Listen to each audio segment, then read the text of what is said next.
Estamos começando mais um programa Cidadania, um programa sobre o cidadão e os seus direitos. E nesta quinta-feira nós vamos trazer aqui um tema que eu tenho certeza que é bastante corriqueiro para você que nos assiste. Afinal de contas, nós vamos falar sobre direito do consumidor. Você, como consumidor, alguma vez passou por um momento de constrangimento ou de problemas relacionados à contratação de serviços ou à compra de produtos? Eu tenho certeza que sim. Por isso, hoje nós vamos conversar com o advogado, Dr. Samuel Barbosa, que tem atuação na área de direito do consumidor e na área civil e vai poder esclarecer algumas dúvidas acerca desse tema. E se você tem algum outro tema para sugerir para o nosso programa, uma crítica, um elogio, se você quer entrar em contato conosco, pode usar aí as nossas redes sociais. O Instagram vai aparecer na sua tela, @programa Cidadania, tudo junto. Entre em contato, acesse, curta, assista aos nossos programas e estamos aqui para escutar de você o que você quer ver sendo discutido aqui no programa Cidadania. Nós temos também o nosso canal no YouTube, acesse lá, TV Câmara Mossoró, e você vai poder ter acesso a essa e as edições anteriores do programa. Lembrando, e eu sei que para você que nos assiste, já sabe, nós temos duas parceiras aqui através das quais nós somos exibidos. É a TCM no canal 23.2 da grade e também a Telecab no seu canal 2. Bom, e hoje eu vou falando aqui com o meu parceiro de programa, Adalto. Como eu falei, Adalto, logo no início, é um tema que eu tenho certeza que quem está nos assistindo se identifica bastante. Absolutamente, né? Estamos aqui a mais um programa, como assim fazemos semanalmente, né? Trazer esclarecimento ao nosso telespectador. E hoje o tema é um tema que está realmente no dia a dia daquelas pessoas que porventura tentam adquirir produtos, fazer compras, coisas do dia a dia nosso que nós fazemos desde o supermercado, por exemplo, até um estabelecimento de eletrônicos, seja o que for.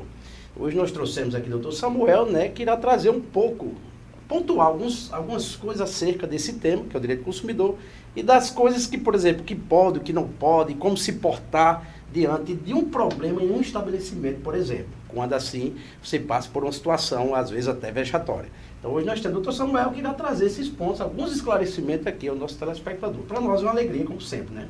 Pois é, Adalto, a gente vai fazer um breve intervalo, mas daqui a pouco a gente retorna com o nosso convidado que já se encontra aqui nos nossos estúdios para conversarmos sobre direito do consumidor.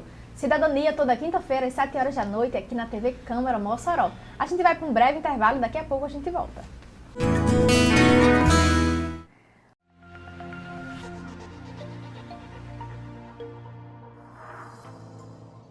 O Programa de Gestão Estratégica e Transformação do Estado, Transforma-Gov, tem por objetivo simplificar e modernizar a gestão estratégica da administração pública federal. Com uma gestão mais simples, mais moderna e, portanto, mais rápida e eficiente, o governo federal espera economizar recursos e fortalecer a entrega de serviços e políticas públicas à sociedade. Para tanto, a equipe do Transforma-Gov se une à equipe de gestão estratégica dos órgãos da administração pública federal. Juntas, essas equipes realizam um diagnóstico do órgão e identificam suas necessidades de simplificação e modernização administrativa. Esse diagnóstico abrange 5 áreas: governança e gestão estratégica, serviços aos cidadãos, processos, arranjos institucionais e estruturas organizacionais e gestão de pessoas. A partir desse diagnóstico, o órgão e o Ministério da Economia pactuam um plano de gestão estratégica e transformação institucional. Por meio desse plano, o Ministério da Economia apoia a implementação de medidas de eficiência administrativa, bem como de soluções digitais, capazes de tornar a gestão do órgão mais simples, moderna, econômica e eficiente.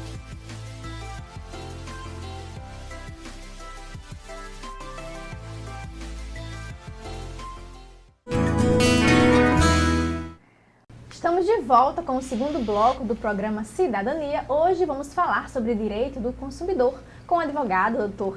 Samuel Barbosa, que é especialista em direito do consumidor e direito civil. Doutor Samuel, inicialmente nós gostaríamos de agradecer sua presença, né, em vir aqui esclarecer sobre esse tema e conversar um pouco com quem nos assiste. Obrigado pelo convite. Quero agradecer ao Dr. Adalto e agradecer a você por estar aqui para essa entrevista. E aí, para iniciar a nossa conversa, o nosso bate-papo, e como eu disse, Joyce e Dr. Samuel, no blog anterior, Esse é um problema que está no dia a dia das pessoas, né? Desde um supermercado a você aí um estabelecimento comercial, adquirir um produto, né?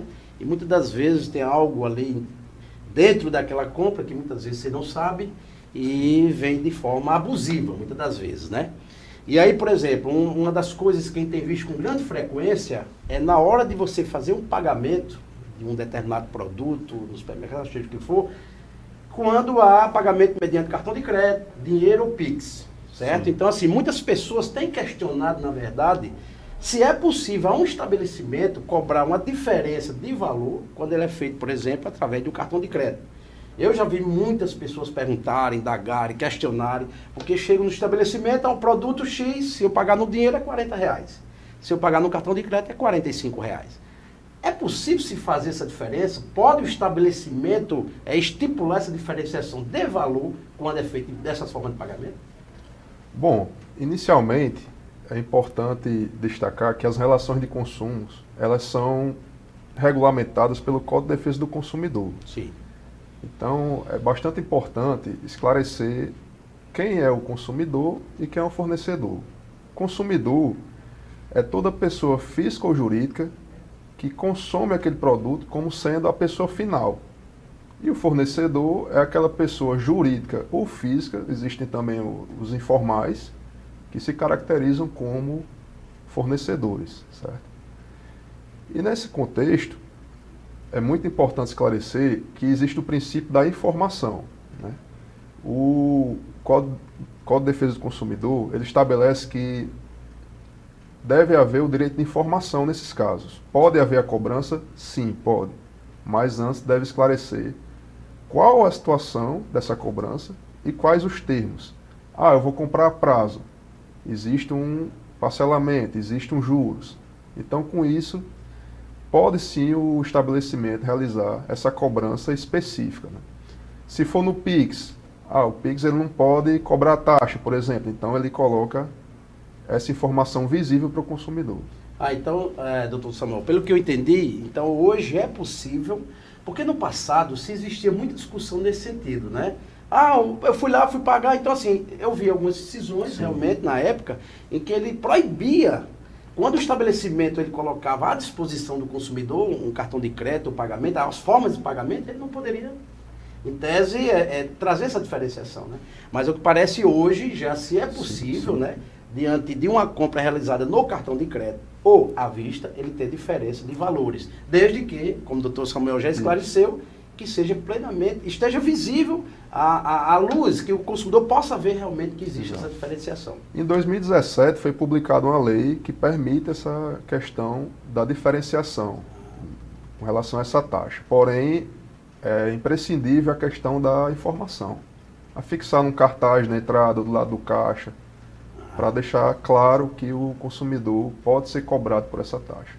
Doutor Samuel, aproveitando a pergunta de Adalto, nesses casos em pagamento através do cartão de crédito, existe um valor mínimo que eu, enquanto loja, enquanto supermercado, ou seja, enquanto pessoa física, fornecedora, posso estipular para poder aceitar o cartão de crédito? Por exemplo, eu vou fazer uma compra de R$5, e aí o fornecedor ele pode se recusar por ser um valor baixo? Nesse caso, não. Não é possível a recusa. O que acontece? Existe um artigo no Código de Defesa do Consumidor que ele estabelece que não é aceita a prática da venda casada e também da estipulação de valor mínimo para se passar no cartão de crédito, certo? O que muitos estabelecimentos fazem é dizer o seguinte: você não pode levar esse item porque é só R$5, leve outro. Isso aí é uma prática abusiva que se caracteriza como venda casada. Então, com isso, a partir do momento que o estabelecimento disponibiliza a forma de pagamento por cartão de crédito, ele não é obrigado a fazer isso, mas se ele o fizer, ele tem que aceitar qualquer valor, independente do produto. Não, isso é muito interessante, né? Que o doutor Samuel falou. Quer dizer que o estabelecimento ele não é obrigado a fornecer essa modalidade de pagamento, seja através do cartão de débito ou de crédito. Mas, se ele fornecer essa modalidade, ele não pode, então, estipular um mínimo para passar o cartão, então. Então, uma compra de R$1 pode sim ser parcelado, né? Ser comprado através do cartão, né? Exatamente. E aí eu vou mais adiante um pouco, doutor Samuel, principalmente, claro, nos períodos noturnos, né, de festas, final de semana, por exemplo, é comum as pessoas procurarem os bares, sentar, e assim, geralmente quando você chega em determinados estabelecimentos, tem aqueles shows, né? Aquelas pessoas ficam tocando lá fora e tem uma história do cover artístico, né? Sim. E aí muita gente realmente fica em dúvida. Por exemplo, o cover artístico, ele é cabível, o consumidor tem que pagar realmente, ou aquilo realmente é uma obrigação do estabelecimento? De quem é essa obrigação? O cover artístico, por exemplo, ele pode ser cobrado da pessoa que adentra o estabelecimento para consumir, para participar daquele momento, escutar aquela música? É possível se cobrar? Sim, é possível o estabelecimento repassar a cobrança do cover artístico diretamente para o consumidor, desde que seja cumprido o dever de informação. O que muitos estabelecimentos fazem é colocar a questão do cover artístico, da cobrança, diretamente no cardápio. Quando você vai ver o cardápio, tem lá, cobramos cover artístico. E também é importante que o garçom informe que existe essa cobrança, ou que tem algum cartaz estabelecido no local, mostrando que tem essa cobrança. Por quê? O cover artístico ele é um atrativo para o consumidor. Então, com isso, tem gente que sai de casa procurando realmente não só se alimentar, mas também um pouco de cultura, né? E o cover artístico ele se enquadra como um serviço extra, que muitas vezes não é o objetivo do restaurante, mas ele coloca como um atrativo. E aí, aproveitando essa resposta do Dr. Samuel, que ao que parece, que é permitido, isso aí já está claro, né? O doutor Samuel acaba de dizer que isso aí não tem problema, desde que o consumidor ele seja previamente avisado. E isso é comum realmente vocês, no ato de pedir a carta, seja o que for, lá embaixo já está a observaçãozinha, né? Cobramos, correto? Então assim, a partir daquele momento, claro, o bom é que se fosse mais visível possível, mas você já tem ciência, né, de que ao final vai ter que pagar por aquele show, por aquele espetáculo que está sendo feito naquele momento. Isso. Aí eu vou mais além um pouco, porque determinado estabelecimento, Joyce e doutor Samuel, quando a gente entra, o show está acontecendo num local, num setor do estabelecimento, e existe um setor lá dentro, por exemplo, em que as pessoas preferem não estar lá fora para escutar o som, para conversar, procura o estabelecimento interno, o local interno. Nesse caso específico, por exemplo, aquelas pessoas que estão lá dentro, também elas teriam essa obrigatoriedade de pagar também tanto quanto as que estão lá fora? A situação depende, porque muitas vezes o estabelecimento, apesar de ser climatizado, ele fica com alguma abertura para a pessoa ouvir o som. Certo. Então, deve haver essa informação para o consumidor. Geralmente, o que se costuma fazer é diferenciar os consumidores pelo local que está sentado. Quem está sentado perto do som é aquela pessoa que veio para consumir e para ouvir um som. Então, aqueles ali vão ser geralmente cobrados. E quem vai para uma parte externa com ar-condicionado, isolado, é porque prefere um local mais reservado, mais tranquilo. Então, geralmente não tem a cobrança. Okay. Mas, se o estabelecimento informar que vai ter a cobrança, aí não tem jeito. E tem uma observação ainda. Muitos estabelecimentos, eles fazem a cobrança do couvert e sobre o couvert eles colocam a taxa de serviço de 10%, de 15%, o que é ilegal também. Sobre a taxa de serviço, ela deve ser cobrada em cima do que foi consumido e o que foi fornecido pelo garçom. O couvert artístico ele não entra como serviço do garçom, então ele deve ser cobrado à parte. E é um pagamento facultativo, né? Não os 10% não são obrigatórios, né? Exato, os 10% é um pagamento facultativo. Se a pessoa não ficou satisfeita com o serviço prestado, ela pode exigir que seja retirado da conta. Interessante, né? Porque, mais uma vez, o Dr. Samuel, ele bate nessa tecla da informação, né? Muitos das situações que estamos tratando aqui são realmente direitos dos estabelecimentos, né? Eles podem fazer, eles podem cobrar, desde que informem o consumidor. E a Dalton até citou, né, que muitas vezes, o Dr. Samuel também, vem no cardápio ali a observação do couvert artístico, né?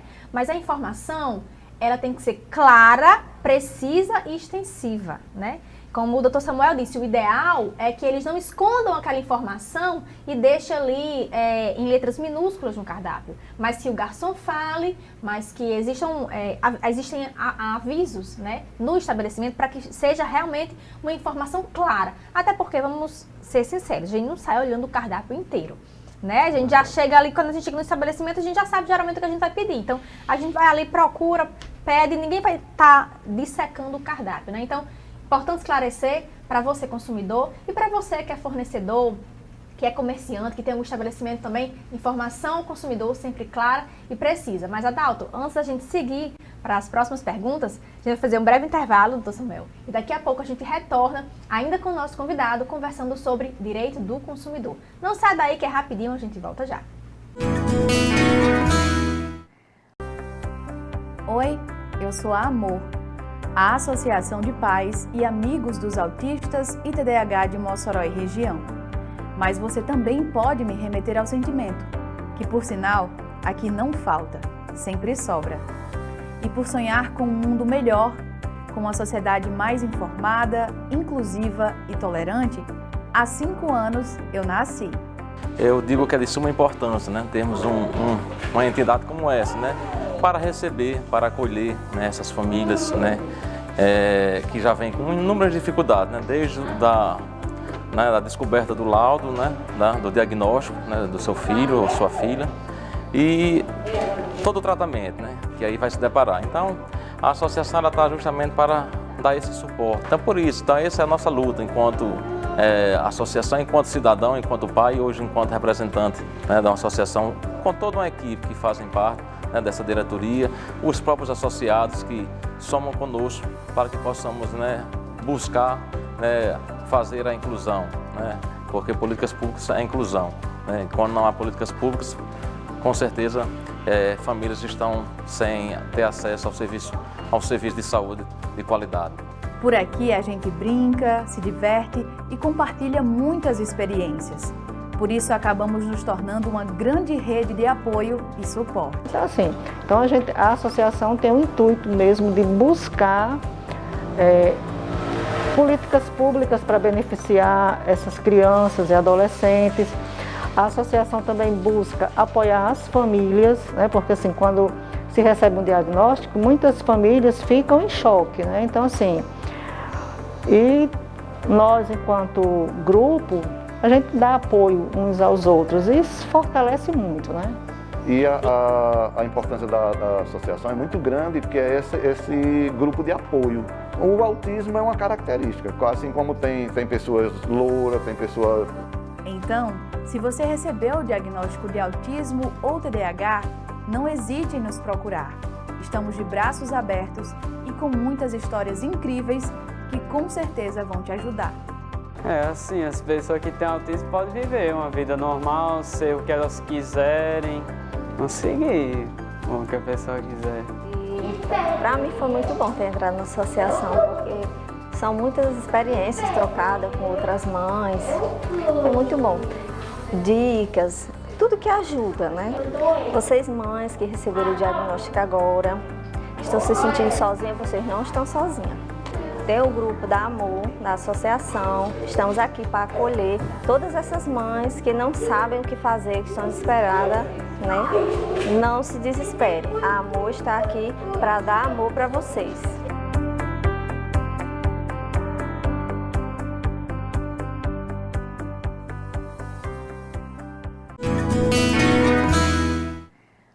Estamos de volta com o terceiro bloco do Cidadania, continuando a nossa conversa com o Dr. Samuel Barbosa, que é advogado, e está conversando conosco sobre direito do consumidor. E já para iniciarmos, né, retomarmos, aliás, a nossa conversa, eu já pergunto, Dr. Samuel, eu tenho certeza que é uma dúvida muito recorrente de todo mundo que nos assiste. Os veículos estacionados, nesses estacionamentos privados, né, de supermercados, de lojas, de shoppings, esses estabelecimentos, eles são responsáveis por esses veículos? Porque o que a gente vê muito? Comunicados com aquela frase que o estabelecimento não se responsabiliza pelo veículo e pelos objetos deixados no interior do veículo. Então a gente pergunta, isso é legal realmente? Ou esses estabelecimentos, eles são sim responsáveis? Inicialmente, é importante esclarecer que sim, eles são responsáveis. E a gente precisa explicar o porquê. O Código de Defesa do Consumidor, ele estabelece que qualquer cláusula que isente o fornecedor de se responsabilizar pelos danos causados em seu estabelecimento, essa cláusula é totalmente nula de pleno direito. Então, a partir do momento que o fornecedor, seja supermercado, seja restaurante, seja shopping center, por mais que ele não cobre por aquele estacionamento, mas aquele estacionamento ali ele é um atrativo para o consumidor. Ele busca o estacionamento para tentar se sentir mais confortável na hora de estacionar, deixar o carro dele ali, saber que está seguro, que está na sombra. Então tudo isso, por mais que não haja cobrança, mas há um benefício para o consumidor e também para o lojista que tem aquele estacionamento, que ele se diferencia dos demais. Então ele deve ter em mente que qualquer ocorrência ele vai ser responsabilizado diante do consumidor, né? Então, com isso, ele vai ter que arcar com batida, com furto, com roubo, diante do consumidor que foi lesionado. É aquela velha história que nós tratamos há pouco em relação ao cartão de crédito.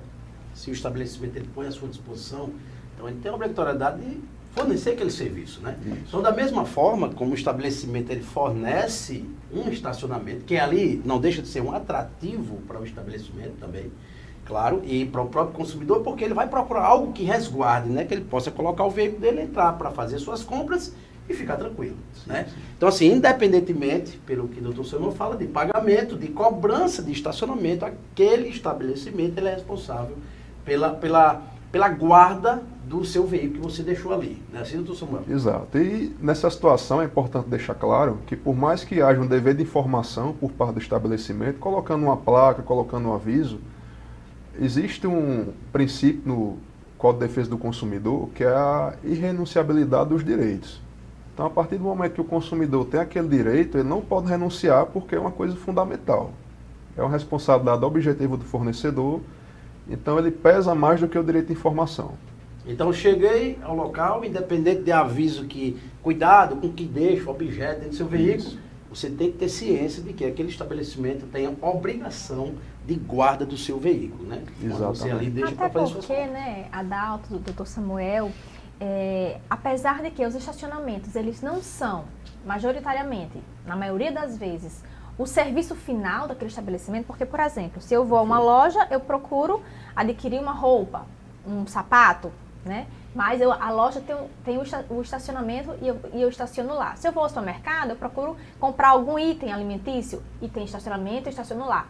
Apesar de o estacionamento não ser ali o serviço principal do estabelecimento, ele é o próprio estabelecimento, não é? É como se, ao adentrarmos do supermercado, se a gente sofreu alguma agressão, alguma lesão, o supermercado também é responsável pela nossa integridade física, né? Então, é interessante realmente isso, doutor Samuel, porque muitas pessoas não enxergam desse jeito, mas o estacionamento, ele é uma extensão do próprio estabelecimento, né? Não, aliás, é como a gente comenta aqui, quando você, em Mossoró, eu digo Mossoró porque é a cidade onde nós habitamos, nós moramos, você vai ali ao centro da cidade, é horrível para você entrar numa loja e estacionar. Exatamente. Então, assim, você acaba tendo que ir para aqueles estabelecimentos que fornecem um estacionamento. Exato. Tem lojas no centro da cidade que tem estacionamento próprio. Ora, se eu tenho aqui meu vizinho que vende um produto, o outro vizinho vende o mesmo produto, eu vou procurar que ele tem facilidade para mim. Aí eu acabo botando lá no estacionamento e ele acaba tendo, com isso, trazendo mais clientes. Então ele passa a ser obrigatório.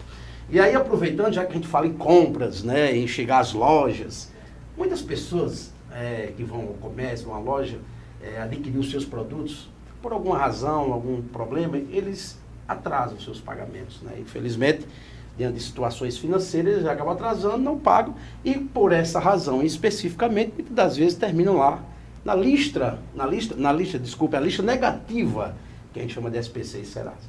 E aí, nesses casos, doutor Samuel, quando essas pessoas lá estão nesse cadastro negativo e procuram já negociar seus débitos para ver se retira de lá, se eu fizer um pagamento, ou mesmo se eu fizer um acordo com aquele estabelecimento, quanto tempo o estabelecimento tem para tirar seu nome de lá?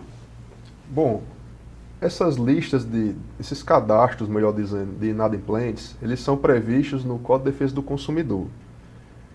Lá deve ter o nome completo do consumidor, o CPF, data de nascimento, onde ele reside.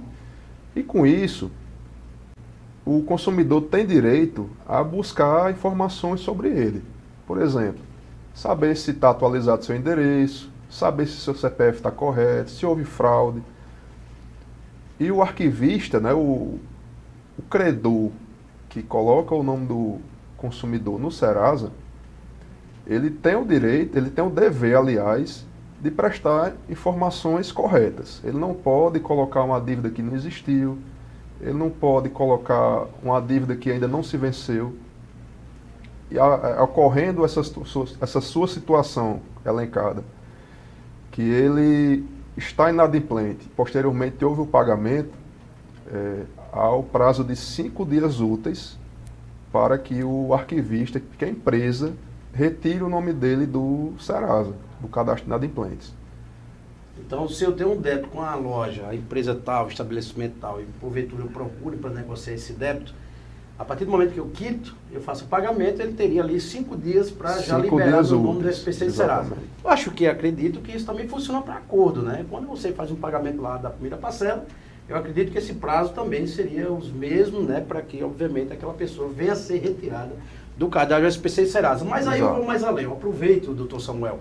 E naqueles casos em que as pessoas efetuam o pagamento, fazem acordo, cumprem suas obrigações e o estabelecimento, por uma razão ou outra, por displicência, seja qual for a razão, eles não retiram o nome da pessoa. O que fazer o consumidor? Bom, nesses casos, o que costuma ocorrer?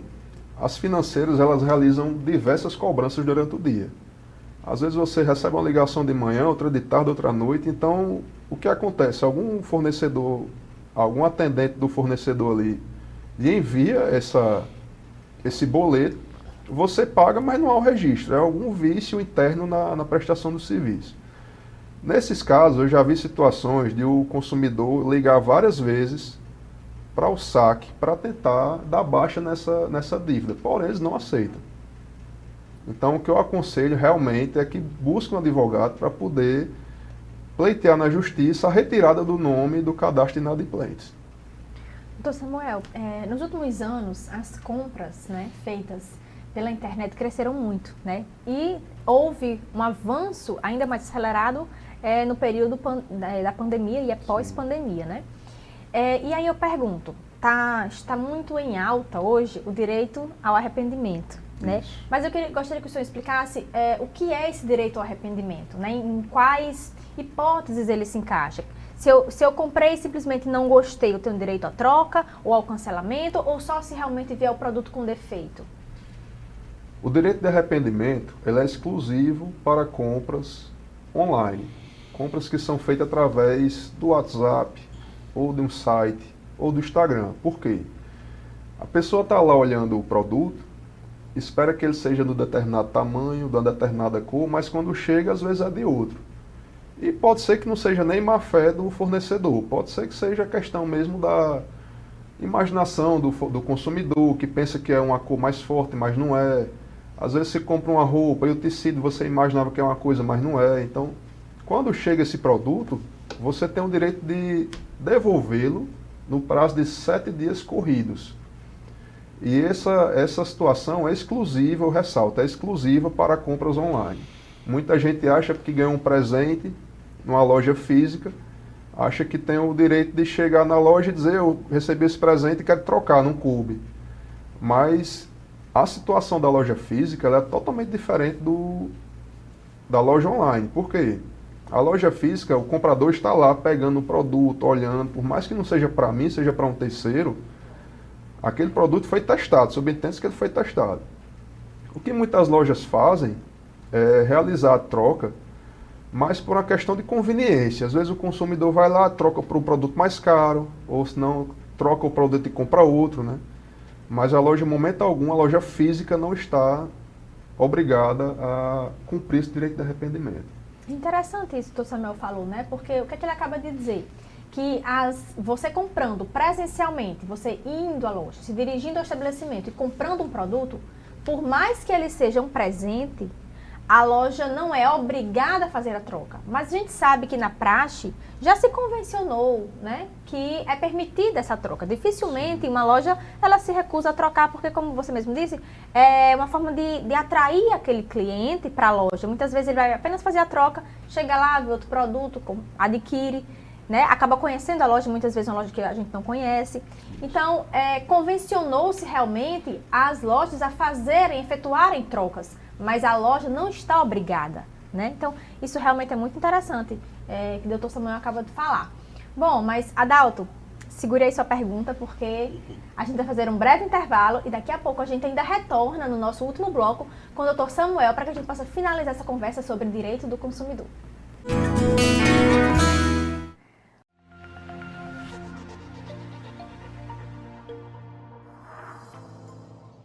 O Programa de Gestão Estratégica e Transformação do Estado, Transforma-Gov, tem por objetivo simplificar e modernizar a gestão estratégica da administração pública federal. Com uma gestão mais simples, mais moderna e, portanto, mais rápida e eficiente, o governo federal espera economizar recursos e fortalecer a entrega de serviços e políticas públicas à sociedade. Para tanto, a equipe do Transforma-Gov se une à equipe de gestão estratégica dos órgãos da administração pública federal. Juntas, essas equipes realizam um diagnóstico do órgão e identificam suas necessidades de simplificação e modernização administrativa. Esse diagnóstico abrange 5 áreas: governança e gestão estratégica, serviços aos cidadãos, processos, arranjos institucionais e estruturas organizacionais e gestão de pessoas. A partir desse diagnóstico, o órgão e o Ministério da Economia pactuam um plano de gestão estratégica e transformação institucional.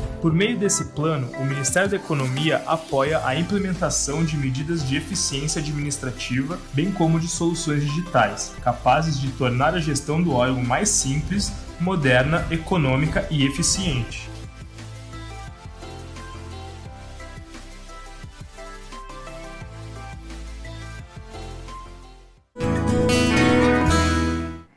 Estamos de volta com o último bloco do Cidadania e vamos continuar o nosso papo com o Dr. Samuel, né, Adalto? Sim, e agora dando continuidade à nossa conversa, que está bastante agradável, né? Eu acho bastante esclarecedora aqui o nosso telespectador, que é o direito do consumidor, né? O que está no dia a dia das pessoas. Mas eu, em outro bloco, eu tratava de restaurantes, né? Quando você adentra um restaurante, etc e tal, se o som cobra, se não cobra, aquele negócio todo. Mas aí eu vou no outro detalhe. Quando eu entro no estabelecimento, de pronto, às vezes na entrada eles me entregam uma comanda, certo? A comanda é que ali vai ser o seu controle do que você consumir lá dentro, né? O que eu vou pegar, etc e tal. Bom, e ao final, com aquela comanda, eu vou lá ao caixa e faço o pagamento. Mas existem ocasiões, doutor Samuel, supor que eu, na qualidade de consumidor, vou perdi minha comanda. Não, perdi.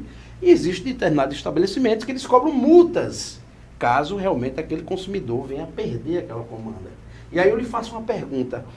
É possível se cobrar essa multa, no caso a pessoa que esteja consumindo ali, por um caso ou outro, vai perder aquela comanda? O estabelecimento pode cobrar? É legal isso? Bom, eu digo a você que depende. Muitos estabelecimentos estipulam multas altíssimas. Você perdeu a comanda, vai ter que pagar uma multa de R$500. Geralmente você se consome ali 100, 150, 200 reais no máximo, né? O que o estabelecimento pode fazer é cobrar uma multa pela emissão de uma nova comanda, para elaborar, para imprimir, entendeu? Porque o que acontece? A responsabilidade de controlar o consumo é do estabelecimento. Ela não pode ser repassada para o consumidor. Hoje em dia, com o advento do computador, da internet, você faz um pedido, ele está lá o número da comanda, e o garçom vai anotando num tablet ou numa maquineta, não é verdade?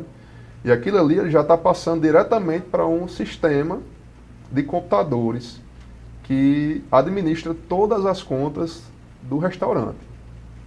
Então, no momento que você perdeu a sua comanda, você deve chamar o garçom ou o gerente e dizer, eu perdi minha comanda, mas eu tenho ideia do que foi que eu consumi aqui. Eu tomei 5 cervejas, tomei um prato de camarão, comi um prato à la carte, e com isso ele vai procurar no sistema qual foi o consumo parecido com o seu.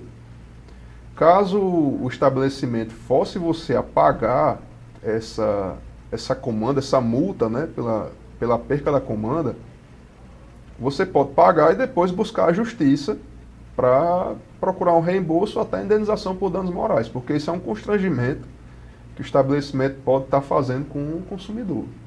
Doutor Samuel, em relação aos bancos agora, supondo no ato de abertura de uma conta bancária, vamos supor que o banco ele force o consumidor a adquirir um produto ou serviço, a famosa venda casada. Por exemplo, estou abrindo a conta bancária e aí, embutido vem ali a aquisição de um seguro, por exemplo. É legal isso?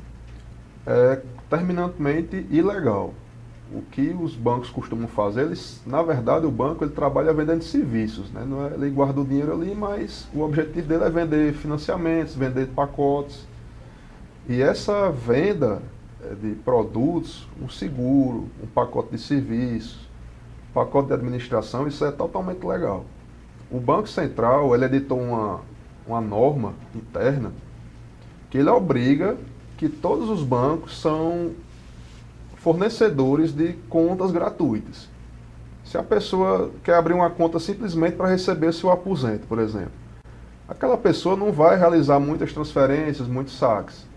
Então, o Banco Central ele prevê em sua norma a existência de você fazer uma conta corrente de forma gratuita, com direito a 4 saques, 2 transferências, emissão de 10 cheques, entre outros serviços. A partir daí, você vai ter que pagar taxas ao banco, realmente que é uma coisa previsível.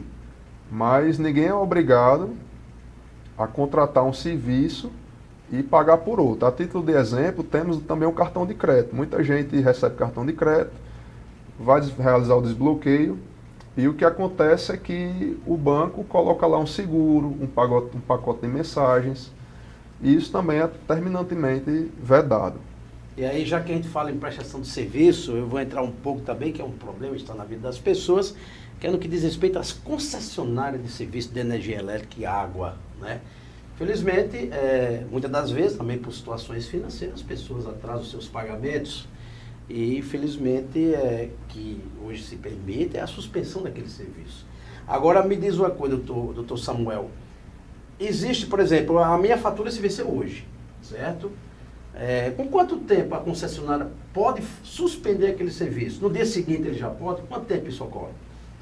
Bom, é uma prática muito corriqueira para os consumidores imaginarem que precisa de vencer 2 faturas ou 3 faturas para poder realizar o corte. Mas na prática, o que precisa ocorrer na verdade é que a concessionária realize a notificação de que o consumidor está inadimplente para dar um prazo para ele regularizar. Por exemplo, eu estou devendo a minha conta de energia. A concessionária não pode chegar depois de 7 dias simplesmente cortando o fornecimento. Ela deve mandar uma notificação concedendo um prazo de 7 dias, de 15 dias, para poder esclarecer. Se você não pagar, vai haver a suspensão.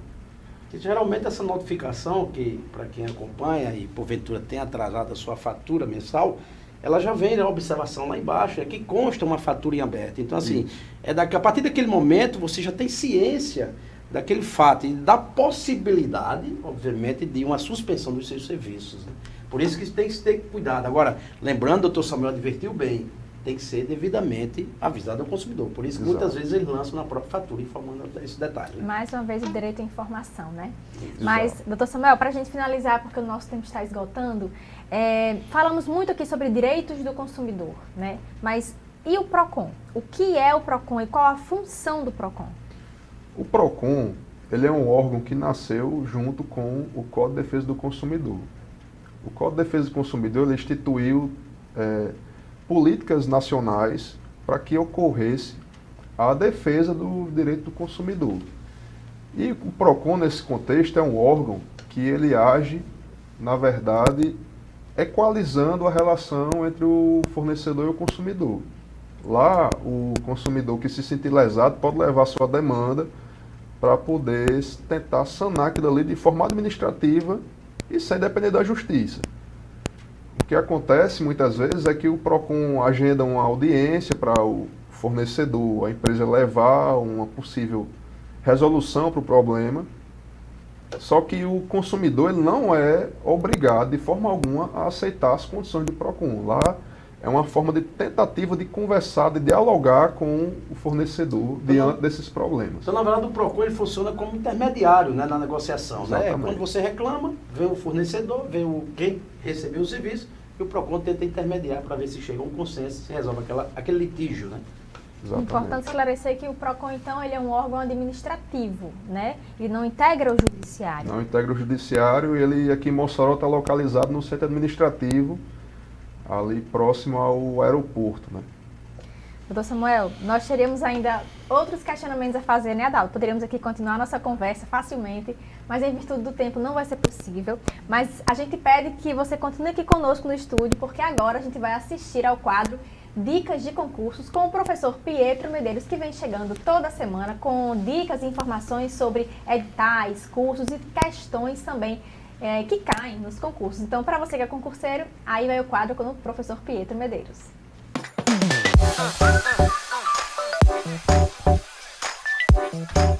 Olá, você que nos assiste, este é o programa Cidadania, o nosso quadro voltado para concurso público. Eu estou aqui para trazer uma novidade muito interessante, que é o terceiro concurso já para a Prefeitura de Mossoró. Então foi publicado dia 19 de fevereiro mais um edital, dessa vez para a Procuradoria Municipal e para a Fiscalização Tributária. Então para auditor fiscal, diversos cargos, para Procurador Municipal, parte de Direito, né?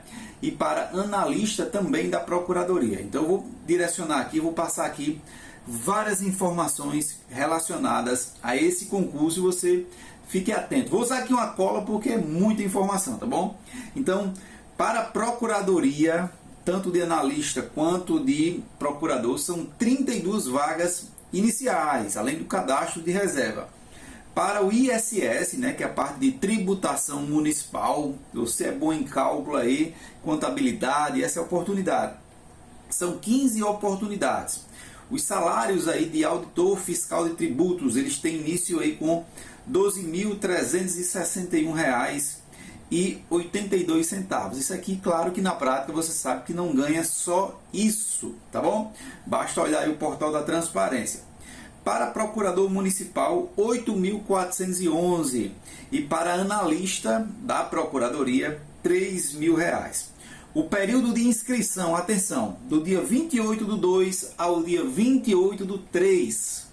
Do dia 28 de fevereiro ao dia 28 de março, tá bom? Então, um mês aí para você fazer e pagar a sua inscrição, certo? O boleto aí até o dia 19/4, tá certo? Então, as provas, atenção, as provas vão ser para procurador no dia 21 de julho, 21 de julho, pessoal, ainda. E para analista e auditor, 28 de julho. Então, um é no final de semana para procurador e para auditor, enfim, é no dia 28. Então, você pode fazer, se for o caso, os dois concursos. E atenção para os cargos agora, tá bom? Atenção para os cargos.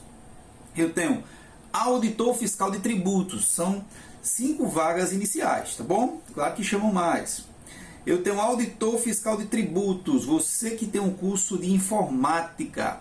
Então você vai ser auditor fiscal de tributos na área de informática, assim como tem também na área de direito, assim como também na área de engenharia, na área de contabilidade, na área de tecnologia da informação, enfim.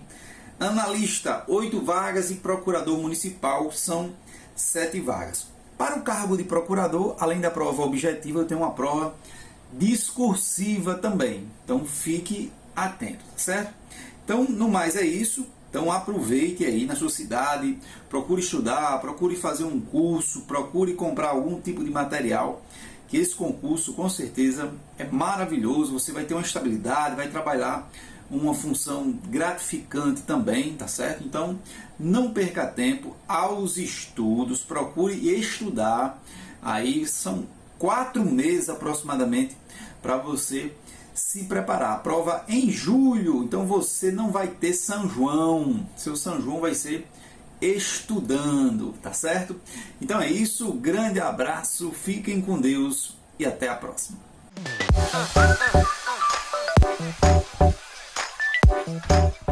Obrigada, professor Pietro, por mais um quadro Dicas de Concurso. E agora a gente vai finalizando, né, Adalto, o programa, agradecendo mais uma vez a doutor Samuel pela conversa.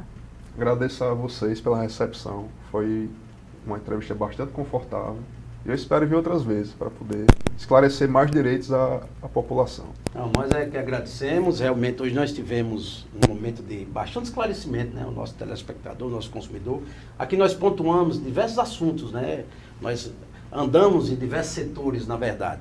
E foi um papo bastante agradável aqui com o doutor Samuel, que trouxe esclarecimento, o que, aliás, ficou bastante esclarecido. Eu acho que muitos puderam tirar suas dúvidas.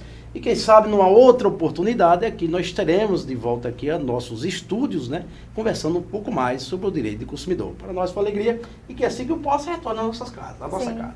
O programa Cidadania está aberto, doutor Samuel. Precisando, estamos aqui para conversar sobre, inclusive, o direito civil, né, também, em que ele atua. Bom, nosso programa vai chegando ao fim e nós lembramos a você que essa edição vai ser reexibida em outros horários e você pode acompanhar também a essa e a outras edições do nosso canal no YouTube. Bom, nós convidamos você para continuar aqui na programação da TV Câmara Mossoró e até a próxima quinta-feira em mais um programa inédito. Até mais!